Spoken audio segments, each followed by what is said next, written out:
아멘.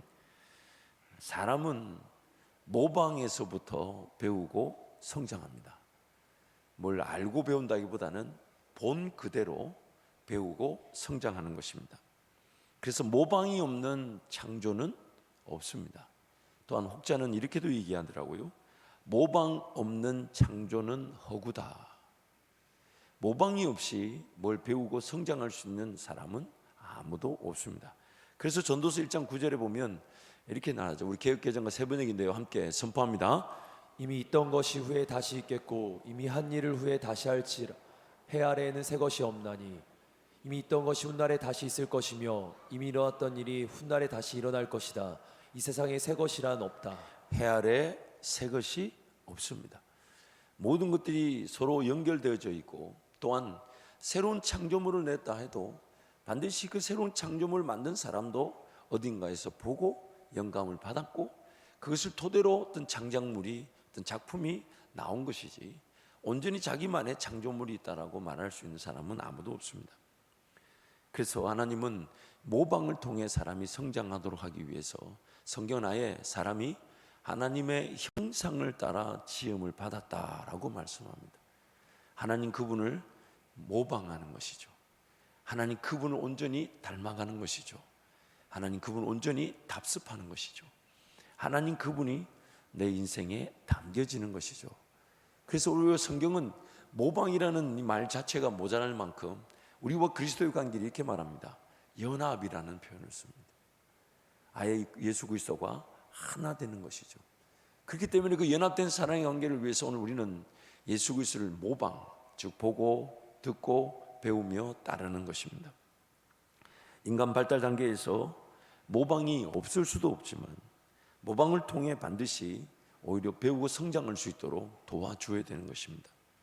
오히려 모방이 없는 것, 누군가 성장하는 시간에 누군가를 보고 그 말을 들으며 따르며 배울 수 없는 것이 문제일 것입니다. 오히려 어리머리일수록 그 모방의 기회가 더 많이 주어져야 되는 것이죠. 그래서 예수님께서 제자들, 즉 우리를 부르실 때에 너는 나를 따라오라고 말씀하셨습니다. 따라오라는 것은 그대로 보고 배우라는 것이죠. 따른다는 것은 모방, 즉 본받는 것, 배우는 것을 뜻합니다. 그래서 마태복음 11장 예수님이 이렇게 얘기하셨어요. 28절부터 30절 말씀 함께 선포합니다. 수고하고 무거운 짐진 자들아 다 내게로 오라. 내가 너희를 쉬게 하리라. 나는 마음이 온유하고 겸손하니 나의 멍에를 메고 내게 배우라. 그리하면 너희 마음이 쉼을 얻으리니 이는 내 멍에는 쉽고 내 짐은 가벼움이라 하시니라. 누구든지 예수께로 가면, 그래서 예수님이 누구든지 나를 따라오면 예수님을 배우게 된다는 것입니다. 그 예수님을 배운다는 것은 예수님이 지고 가신 십자가를 우리도 지게 되는 것처럼, 그러나 그것이 우리에게 쉼이 되고 안식이 되고 모든 수고운 짐을 내려놓을 수 있는 은혜의 방법이라는 것이죠. 그래서 예수님이 내게 와서 배우라, 따르라, 모방을 하라는 것입니다. 따른다는 것은 소극적 측면에서 일방적인 가르침을 의미하기도 하지만 적극적인 측면에서는 소통의 관계를 통한 또 배움을 뜻합니다. 어리면 어릴수록 일방적인 가르침에 의해 성장한다고 볼 수 있습니다. 여러분, 오늘 또 우리 유치원 학생들이 이렇게 나서 상을 받는데 아이들한테 뭔가 설명이 되는 게 아니죠. 이렇게 서라, 이렇게 바로 차렷, 일중샷. 그것은 일방적인 어떤 가르침이죠. 그러나 그것은 아이들이 어른들의 말을 듣고 그대로 보고 배우는 것입니다. 아, 이럴 때는 이렇게 해야 되는가 보다. 던들던들 하더라도 저 아버지 닮은 거예요. 그들 하더라도 바르게 이렇게 채워주고 이럴 때 서 있는 거야. 그러면 아이가 듣고 모방을 하는 거죠. 배우는 거죠. 왜 그쪽에 많이 웃네 누가? 그 아버지 그 집 앉았구나. 그렇군요. 얼굴 벌개진 분이 그분이십니다. 그런 아이한테는 그렇게 가르쳐 주는 거죠. 뭔가 설명을 한다기보다는 이렇게 이 자리에서 이렇게 차렷하고 이렇게는 목사님한테 인사하고 그걸 받고 좀 있다가 뒤로 돌아서라면 돌아설 줄 모르는 옆에서 야 우리처럼 돌아서 이렇게 돌아서 그리고 우리 성도님들께 인사해. 어리머리일수록 그 아이들의 성장을 위해서는 이렇게 따라오라고 본받으라고 이렇게 모방하라고 오히려 가르쳐 주게 되는 것이죠. 예수님이 오시기 전까지 율법 교사가 율법이 초등 교사의 역할을 한다고 성경이 말합니다. 그럼 오늘날에도 그럼 율법 역할은 예수님 때문에 없어진 것이 아니라 우리도 마찬가지죠. 신앙생활을 이제 처음 시작하신 분들은 막 태어난 즉 거듭난 자녀라고 볼 수 있으니 그 자녀들에게 신앙을 가르쳐 줘야 되는데 오히려 새로 오신 가족들이 그렇게 얘기하죠. 내가 어떻게 하면 신앙생활 잘할 수 있습니까? 라고 물을 때 어떻게 하면 됩니까? 저는 이렇게 합니다. 저를 따라서 한번 해보시겠습니까? 저를 따라서 이렇게 헌금하고, 저를 따라서 이렇게 기도하고, 저를 따라서 이렇게 말씀 읽고, 저를 따라서 이렇게 예배해 보시겠습니까? 저를 한번 따라와 보시겠습니까? 저를 한번 모방해 보시겠습니까? 물론 우리가 누군가를 그렇게 자신 있게 나는 확실하게 완벽하게 신앙생활 잘하기 때문에 저를만 따라오면 됩니다. 나만 믿으세요. 이렇게 말할 성도는 아무도 없습니다. 저도 부족하지만 저도 여전히 하나님을 더 알아가야 되지만 이제 예수를 믿고 시작하신다면 제가 옛날에 이렇게 해봤었어요. 이렇게 한번 해보시겠어요? 이렇게 한번 따라 보시겠어요? 이렇게 저와 함께 신앙생활 문화를 한번 만들어가 보시겠습니까? 마치 뭔가 이렇게 해야만 하는 것처럼 그렇게 가르쳐질 때가 있습니다. 물론 이제 그가 성장하고 나면 자발적인 그런 자기 선택과 사랑, 하나님과의 사랑의 관계 속에서 헌금 생활이든 기도 생활이든 예배 생활 또 교회 생활을 지켜나가겠지만 어리면 어릴수록 오늘 오히려 우리 그 자녀들 또 거듭난 새 가족들에게는 모방의 기회를 주어야 되는 거죠. 이렇게 한번 따라와 보시겠습니까? 이렇게 한번 배워 보시겠습니까? 그래서 예수님께서 제자들을 우리를 초청하셨을 때 다른 거 아무 조건을 붙이지 않으시고 딱 한마디만 하셨죠. 너는 나를 따라오너라. 이것저것 고민할 거 없다. 그냥 따라오면서 보거라, 듣거라. 그리고 나와 함께 그렇게 시간을 보내보자꾸나. 그러면 반드시 너도 성령 충만하게 될 것이다. 그렇게 주님이 약속해 주셨던 것입니다. 결국 사람은 건강한 모방을 통해 성장합니다. 창조 때부터 사람은 하나님의 형상을 따라 지음받은 존재로 하나님 그분을 모방하기 위해 태어났습니다. 하나님을 모방함으로써 사람은 하나님의 형상 그리고 하나님다워지는 것입니다. 예수님을 닮고 예수님화 되어가는 것이죠. 죄로 인해 타락한 상태에서는 더욱 모방이 필요합니다. 뭔가 지식이 그 사람을 가르쳐 주는 것이라기보다는 뭔가 특별한 어떤 뭐라 그러죠? 쪽집게식 과외가 그 신앙을 더 성장시키는 것이 아니라 누군가가 주님과의 관계 속에서 그 신앙생활하는 그 모습을 보고 사람은 배우고 성장하게 되는 것이죠. 죄로 말미암아 타락한 우리는 더욱 건강한 모방이 필요한 것입니다. 이해되지 않아도 무조건 따라갈 수 있고 저 사람이 저렇게 한다면 이유를 묻지 않고 나도 그렇게 해야 되겠다. 왜냐하면 저 사람이 일단 나를 사랑해 주고 있고 저 사람이라면 나는 믿을 수 있고 저 사람이 저렇게 한다면 그것이 주님도 기뻐하시는 신앙생활일 거야. 그래서 나도 저분처럼 그렇게 한번 신앙생활 해볼래. 그 모방. 너무 감사한 것은 교회 안에 모방을 했다고 해서 자기 저작을 인정하고 요구할 만한 사람은 아무도 없습니다. 저작권이 인정되지 않는 것이 교회죠. 왜냐하면 우리는 다 성령 하나님께서 예수 모방하게 도우셔서 그 길을 걸어왔고 성장했기 때문에 당신 그렇게 신앙생활 나처럼 하면 안 돼. 내 거야. 내한테 갚아. 이렇게 말할 수 있는 사람은 아무도 없습니다. 왜 여기에서 저만 웃죠? 이게 뭔가 제가 요즘 개그 코드가 이상해진 것 같아요. 갱년기인가?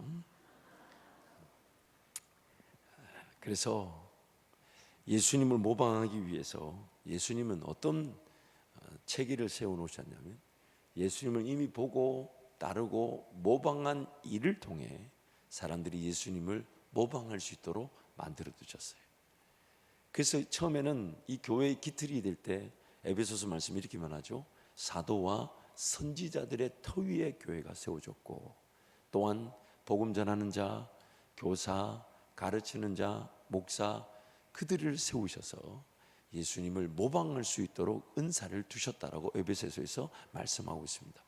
사도와 선지자라는 그 분명한 근거는 다름 아닌 예수님을 직접 보았고 예수님이 직접 말씀을 들었던 이들이 예수님을 따라갈 때, 예수님을 직접 보고 들으며 따라갔던 그들, 그리고 그 뒤에 예수님을 만나보지 못했지만 예수님을 만난 그 사도들에 이어서 그렇게 따라가고 배우려고 할 때, 그리고 그 다음 세대는 그렇게 그 앞에를, 그 다음 세대는 그렇게 앞에를, 그것이 바로 우리 기독교 교회 전통인 것입니다. 그래서 예전에는 그렇게 불렀습니다. 사도들이라고 불렀고, 사도 다음의 세대를 속사도라고 불렀고요, 속사도 다음을 속속사도라고 불렀고, 그 다음을 속속속사도라고 불렀어요. 그러나 이제 그것이 너무 길어지니까 이제 그런 명칭을 하지 않고 우리 모두 다 예수를 따르는 사람이라고 통칭하고 있는 것입니다. 그래서 예수님 17절 말씀에 이렇게 얘기하셨죠. 우리 빌립보서 3장 17절 함께 선포합니다. 형제들아 너희는 함께 나를 본받으라. 그리고 너희가 우리를 본받은 것처럼 그와 같이 행하는 자들을 눈여겨보라. 아멘. 사도 바울이 지금 빌립보 교인들에게, 우리에게 그렇게 말씀합니다. 너희는 나를 본받으라. 또한 그렇게 눈여겨볼 자, 본받을 자들을 잘 파악해서 그들을 본받고 따르라 라고 제안하고 있는 것입니다. 오늘 우리는 이제 다음 세대들에게 그 모방의 기회로서의 삶을 살아가고 있습니다.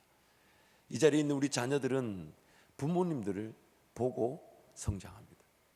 너무 안타까운 것은 우리가 좋은 것만을 보여주기가 어렵다는 것입니다.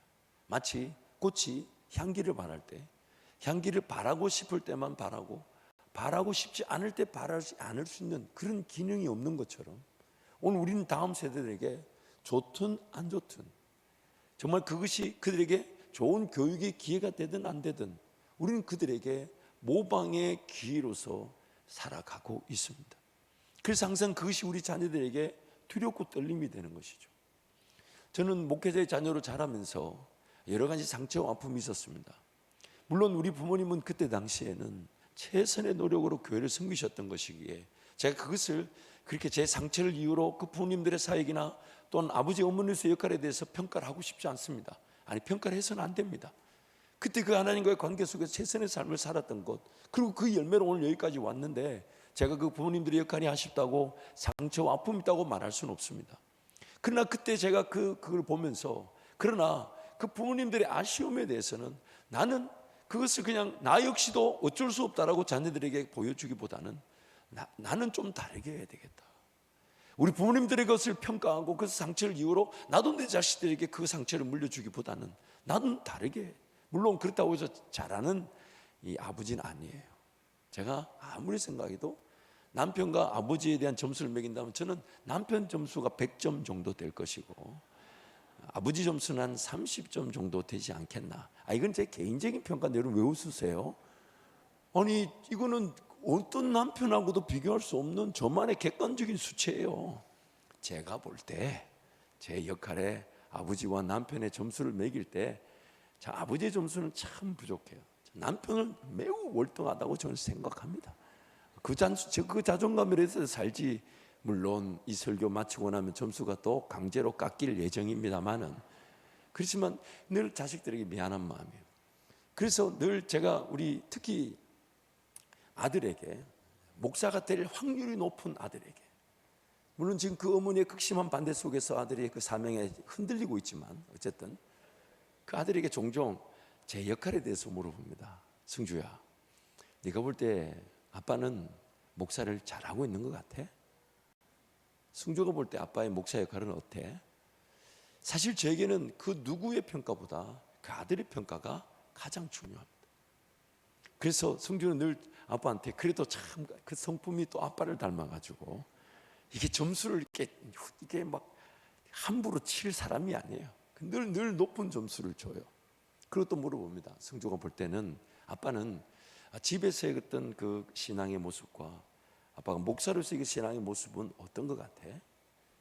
이제 물어본 게 뭐냐면, 괜히 그 허례허식이라든지 혹은 이렇게 교회에서는 이렇게 하지만 집에서는 다르게 하는, 그것이 저는 아무리 최선을 다한다 해도 자식들 눈에 비치는 그 모습이 더 분명할 것이니까. 물어보면 다행히도 아빠는 별반 차이가 없어. 물론 별반 차이가 없다는 그 말이 집에서도 못하고 교회에서도 못한다는 뜻일 수 있습니다. 제가 그까지 물어보지 않았어요. 왜냐 괜히 마음 상할까 봐. 서로 불편하니까. 그러나 아빠는 별 차이가 없다라는 말에 제 스스로가 그래 아직은 조금 그래도 안전한가 보다. 더 열심히 해야 되고 더 최선을 다하지만 물론 그 외에도 더 물어볼 수 있겠지만은 괜히 물어봤다가 점수가 깎일 것 같아서 항상 그 두 가지를 물어봅니다만은 왜 제가 그걸 물어보냐면 그 우리 자녀들은요, 특히 우리 교회 안이든 우리 가정에 있던 자녀들은 우리 부모님들 그리고 저와 여러분의 모습을 무조건 보고 답습하고 있습니다. 답습하고 있습니다. 여러분 가정에서 자녀를 길러보시면 아시죠? 자녀들의 그 신앙 형태를 보면요, 부부 중에 남편과 아내 중에 신앙이 조금 정도의 차이가 있을 수 있잖아요. 누가 더 좋다 나쁘다 우리는 그렇게 말하지 않지만 아이들이 볼 때는요, 아버지가 새벽 기도를 가고 엄마가 안 가면요, 자연스럽게 누구 쪽으로 기울어질 것 같습니까? 그 신앙을 우리는 서로 평가하지 않아요. 누가 더 좋거나 나쁘다 평가하지 않지만 아이들 눈에는 그것이 자기네들의 어떤 신앙의 기준으로 답습되어지는 거예요. 그래서 가만히 들여다보면 너무 안타까운 것이 그렇게 어릴 적에는 그 신앙 좋은 그 배우자의 품에서 잘 자라다가도 나중에 성장하고 나면 이상하게 그런 신앙을 자꾸만 저버리려고 하고 떠나려고 하고 그냥 식어진 대로 살려고 하는 좀 더 성장해야 될 쪽보다는 자기네들 눈에 보내 약한 쪽으로 더 신앙이 연결되는 걸 볼 수가 있어요. 그래서 늘 이 부모 입장에서는 그게 늘 안타까움이에요. 부부와 함께 뜨겁고 하지만 아이들은 그걸 보면서 좀 더 신앙이 약한 쪽에 그쪽을 더 답습하려고 합니다. 그게 바로 우리의 죄성이기도 하겠죠. 마치 좋은 거는 아무리 노력해도 잘 갖춰지지 않지만 나쁜 거는 그렇게 노력하지 않아도 배우고 자기 것으로 삼는 것처럼 오늘 우리는 우리 자녀들에게 내가 원든 원치 않든 모방의 기회로 우리 자녀들은 우리를 보면서 예수님을 따르는 법을 배웁니다. 제가 자라고 보니까 너무 감사한 게 이럴 때는 우리 어머니는 금식하셨어요. 이럴 때는 집에서 자는 게 아니고 예배당에 가서 철야하셨었어요.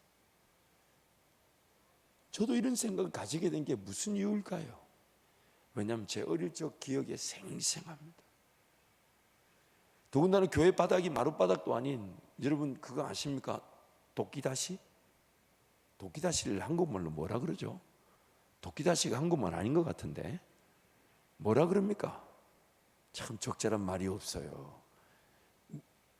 우리 장로님들도 전혀 도끼다시밖에 모르시죠?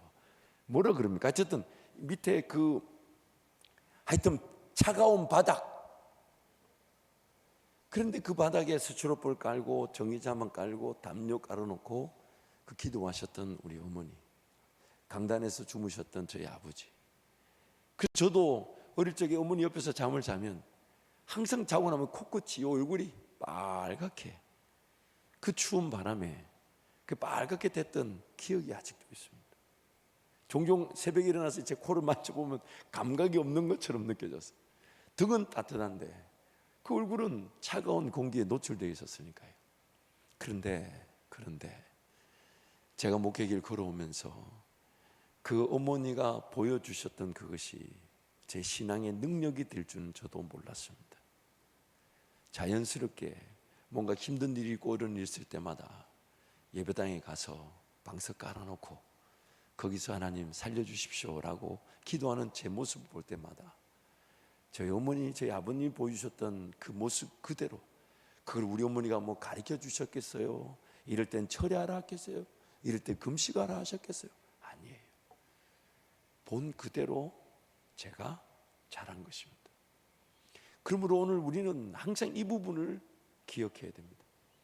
사도 바울만의 얘기가 아닙니다. 사도 바울이 뛰어나기 때문에 여러분 나를 본받으십시오라고 말할 수 있는 자격을 가진 게 아닙니다. 우리 모두의 고백입니다. 내가 원든 원치 않든 다음 세대 자녀들 혹은 신앙이 어린 성도들은 나를 보고 신앙을 판단합니다. 나를 보고 예수님을 닮아가려고 합니다. 그래서 우리는 항상 그 부분을 가지고 우리 자신들을 조금 경계하기도 하고 질책하기도 하고 좀 더 그 문화와 습관을 세우려고 하고 좀 더 좋은 모습을 보여주고 진실된 모습을 보여주려고 하는 것입니다. 그래서 저는 이렇게 한번 문장을 정해봤습니다. 다음 세대가 다음 세대를 세웁니다. 예수님 다음 세대가 예수님 다음 세대를 세우는 것입니다. 저와 여러분이 예수님 제자다울 때, 그리고 우리 다음 세대는 예수님의 제자들로 자라나게 되는 것입니다. 그러므로 오늘 이제 교육위원회의 진급 예배를 두면서 또한 감사한 것은 교육위원회가 그렇게 성장케 하신 것, 정말 하나님의 큰 은혜죠. 그래서 그 교사들의 수고한 신 너무너무 감사드리고 또 그들을 통해 더 성장하게 하실 하나님 은혜 진심으로 감사합니다. 아울러서 우리 모든 성도가 함께 하나님 은혜를 더 구할 것은 우리가 다음 세대에게 그 어떤 환경보다 예수 다음의 모습을 보여주어야 한다는 것이죠. 예수 다음의 모습들. 물론 여러 환경들이 더 잘 갖춰지면 좋겠습니다. 여러 교육 교재들이나 방법들이 더 개발되어지고 또 우리 자녀들에게 더 좋은 어떤 가르침의 기회로 나타났으면 좋겠습니다. 그러나 그것보다 더 중요한 것은 저와 여러분이 예수님을 진정으로 따르고자 하는 그 모습, 저와 여러분이 얼마나 많이 변화됐는지, 얼마나 더 좋은 사람인지 그걸 가지고 논하자는 게 아닙니다. 지금 예수님 따르는 것이라면 그 누구보다도 진정성 있게 따르고 싶어하는 예수 제자의 모습, 예수 제자다움의 모습을 우리가 갖추려고 하고 우리 자녀들의 시선을 의식하게 될 때, 우리 자녀들이 우리를 통해 예수님을 모방하게 될 뿐 아니라 우리도 우리 자녀들이 시선을 의식해서 더 기도하고 예배할 수 있는 멋진 부모 세대가 될 줄 믿습니다. 특별히 우리 교사들을 축복합니다. 여러 가지 필요한 것들이 많이 있을 수 있습니다. 갖춰야 될 것들이 많이 필요할 수 있습니다.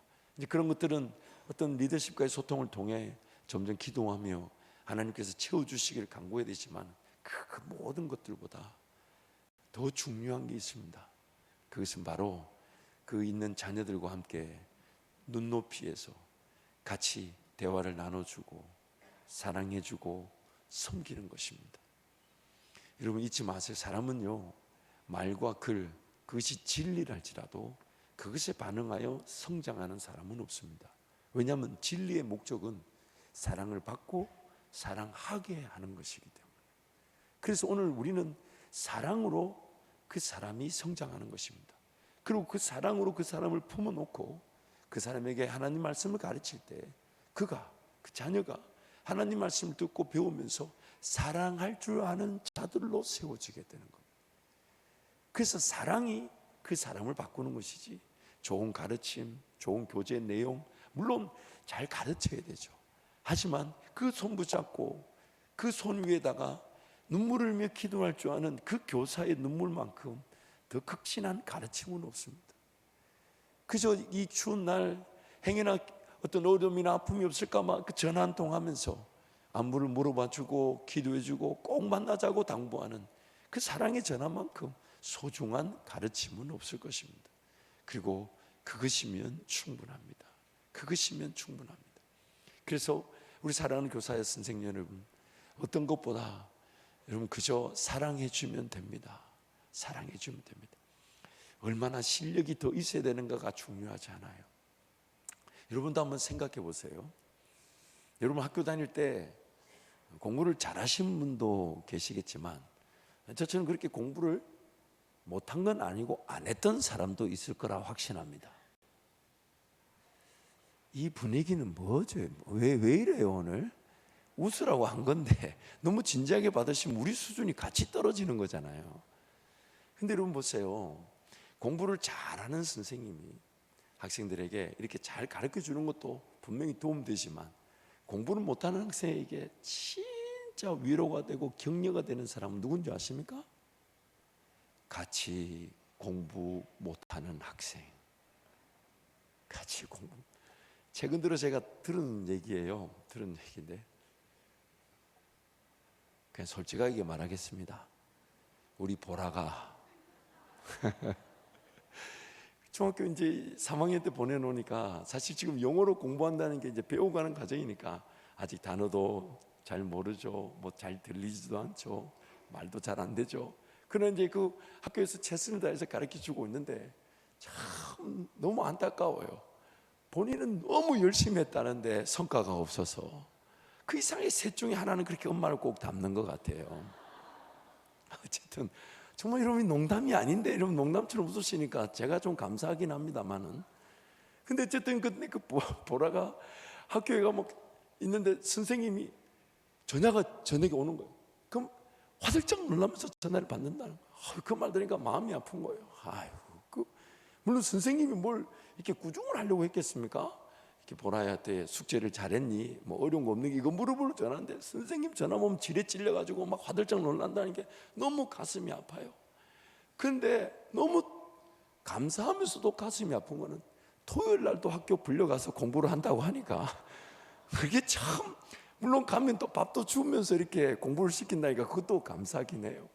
그러면서 막 집에 돌아와서 한숨을 푹푹 쉬고 그러나 또 열심히 하려고 하는데 그게 또 잘 안 되는 자기 자신을 힘들어하고 그래서 엄마가 그 얘기를 들으면서 아니 그럼 그렇게 힘들었으면 엄마한테 얘기를 하지. 그러니까 보라가 엄마도 걱정할 텐데 내가 왜 얘기해. 제가 그 말 들으니까 또 자기 나름대로는 또 이기고 있는가 보다. 그런데 그 선생님이 전화할 때는 화들짝 놀라고 막 선생님 부르면 막 숙제 못한 거 공부를 제대로 못한 거 이것 때문에 어찌할 줄 모르다가도 그래도 지금 뭔가 이기고 있네 라는 느낌이 들어서 도대체 우리 보라한테 뭐가 위로가 되냐 했더니 같이 지금 뒤늦게 공부를 시작하였어. 서로 같이 못 알아듣고 못 말하고 외웠는데 안 외워지는 친구들이 3명이 더 있답니다. 총 3명이래. 총 3명. 총 3명. 근데 그 친구들하고 서로 대화를 나누면서 어깨 동무를 하면서 그래 같이 위로를 받는다고 그 얘기를 들으면서 오늘 우리도 마찬가지예요. 똑부러지게 가르칠 수 있고 또 분명하게 가르쳐 줄 수 있고 또 뭔가 더 지혜롭게 인도해 줄 수 있는 교사들이 있을 수 있겠죠. 그것보다도 우리 아이들이 위로를 받고 사랑을 받고 자라는 것은 그 눈높이에서 공부를 못하는 것을 야 선생님도 옛날에 진짜 못했어. 걱정하지 마. 그러면서 나는 그 다음 이렇게 말할 줄 알았어요. 잘할 때가 있을 거야. 이렇게 말할 줄 알았는데 그렇게 말 안 하고 계속 못해도 괜찮아. 그렇게 격려하면서 이렇게. 근데 아이들이 그런 데 힘을 얻는 거죠. 나만 이렇게 못했던 게 아니네. 우리 선생님도 못했네. 물론 그 아이들이 그 말이 무슨 말인지 모르지 않죠. 오늘 우리가 정말 사랑으로 교육을 한다는 것은 바로 이런 것일 겁니다. 더 좋은 길, 더 좋은 방법 물론 있습니다. 그건 성령 하나님께서 가장 좋은 길로 인도하실 거고요. 오늘 우리에게 필요한 것은 교사로서의 뭐 좋은 자질, 뭐 실력 이런 게 아니라 그들이 눈높이에 맞춰서 같이 웃어주고 같이 울어주고 같이 힘들어해주고 같이 아파해주고 같이 징징거려주고 그러나 같이 예배하고 같이 하나님 은혜를 구하고 찬양할 줄 알면 그것이면 충분합니다. 그것이면 충분합니다. 그래서 여러분 앞으로도 우리 수고하신 교사 선생님들을 위해서 많이 격려해 주시되 또한 어떤 성도든지 간에 우리 다음 세대 믿음의 자녀들을 신앙 안에서 길러내는 일에 절대로 자질이나 자격을 따지지 마시고 기회가 된다면 항상 그 영혼을 섬기며 사랑할 수 있는 우리 한바질 모든 성도들이 되시기를 축복합니다. 말씀을 정리하겠습니다. 사랑하는 성도 여러분, 어느 누가 나는 예수님을 매우 닮았습니다. 그래서 나만 따라오면 됩니다. 그렇게 말할 수 있는 성도 혹은 인생의 시기가 언제 있겠습니까? 하지만 우리는 결코 감추어질 수 없는 그리스도의 향기라고 성경이 말합니다. 그래서 우리는 그 향기를 드러내는 자입니다.